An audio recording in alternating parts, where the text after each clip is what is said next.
এই যে নতুন পার্টি যোগ হয়েছে, নতুন পার্টির আবির্ভাব হয়েছে, তাদের মুখ থেকে ফসকে বেড়ে গেছে। কোনো যারা শেখ হাসিনার সাথে কবরে যেতে চেয়েছেন, কেউ 15 কোটি দিয়েছেন, কেউ গাড়ি দিয়েছেন, কেউ হেলিকপ্টার দিয়েছেন, কেউ তাদেরকে আর্থিকভাবে সহায়তা দিচ্ছেন। এই কথাটা তো আপনাদের পত্রিকা আসছে না, আপনাদের মিডিয়া আসছে না। আপনারা কেন এই কথাগুলো মানুষের সামনে আনছেন না? তাদেরকে প্রশ্রয় দিচ্ছেন আপনারা মিডিয়া। এই মিডিয়া হাউসগুলো কারা নিয়ন্ত্রণ করে?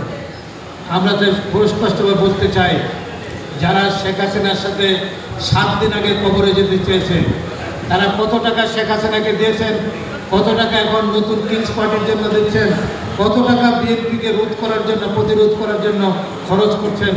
আপনাদের বিবেকের কাছে প্রশ্ন, আপনার এগুলো অন্তত আপনাদের মিডিয়া প্রকাশ করবেন। আপনারা প্রকাশ করেন না।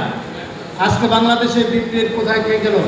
কিন্তু আপনারা যদি দেখেন, বৈষম্য বিরোধী আন্দোলনের নামে যারা নতুন পার্টি করছে, বাংলাদেশে এমন কোনো জেলা নেই যে জেলার এক্সিএম, চিফ ইঞ্জিনিয়ার, সেক্রেটারি থেকে শুরু করে এমন কোনো মন্ত্রণালয় নাই, যে তদবির নাই সরকারি, যেখানে তারা তদবির করে না।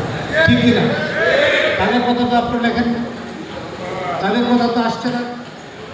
আমাদের কাছে সুস্পষ্টভাবে এই কথাগুলো আসতে হবে।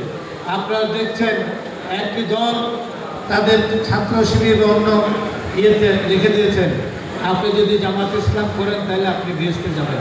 এই যে শেখ, এটা আপনি মুসলমান হিসাবে আপনারা কেন আপনাদের কোনো পত্র পত্রিকা মিডিয়ায় আসলো না যে এরকম এটা মুসলমান হিসাবে শেখ?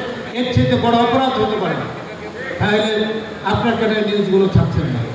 আপনারা শুধু শুধু সুন্দর কথাগুলো তারা বলে বিএনপির বিরুদ্ধে, এটাই আপনারা ছেপে দেন। আমি সুস্পষ্ট বলতে চাই, আপনারা ওই ব্যক্তিগুলোর নাম প্রকাশ করেন যারা শেখ হাসিনার সাথে 7 দিন আগে তাকে রক্ষা করার জন্য শত শত হাজার হাজার কোটি টাকা দিয়েছেন। তারা এই টাকা দিলেন, তারা তার সাথে কবর পর্যন্ত যেতে দেন। এই লিস্টটা আপনারা আগামী দিন প্রকাশ করেন, তাহলে বাংলাদেশের অর্ধেক অপরাধ কমে যাবে।